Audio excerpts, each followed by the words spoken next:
हम संगीता ठाकुर स्वागत करे छी अपन यूट्यूब चैनल मिथिला के नगरिया में।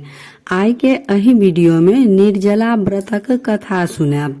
कथा सुनने से पहले अगर चैनल पर नया छी तो चैनल के सब्सक्राइब कर लिया आ नोटिफिकेशन से हो ऑन कर लिया ताकि हम कोनो नया वीडियो डालब तो सबसे पहले पहुंचत अहाँ तक। तो चलू आब कथा सुनो।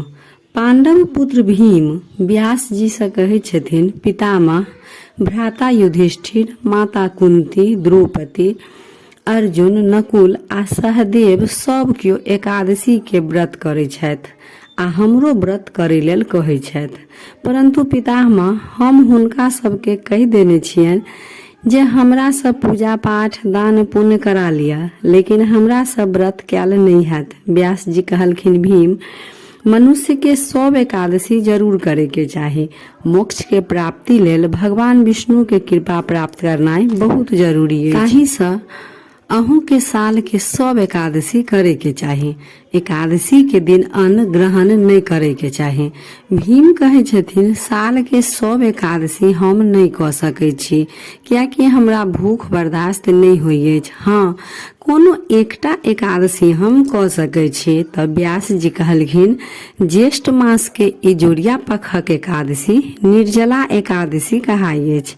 ई एकादशी अगर बिना जल के नियम निष्ठा के संग करब त साल के सब एकादशी के पुण्य प्राप्त हैत। एहि एकादशी में एकादशी के सूर्योदय से ल क द्वादशी के सूर्योदय तक जल ग्रहण नहीं करे के चाही। द्वादशी का सूर्योदय से पहले उठ स्नान आदि का ब्राह्मण के भोजन करा दान दे के चाही, तब स्वयं भोजन करे के चाही। एहि प्रकार व्यास जी के आज्ञा से भीम व्रत केलथि। ताहि से ई एकादशी भीमसेनी आ पांडव एकादशी के नाम से सेहो जानल जाइ अछि। अगर कियो साल के कोनो एकादशी नहीं करे छथि, हुनका निर्जला एकादशी जरूर करऽ के चाही।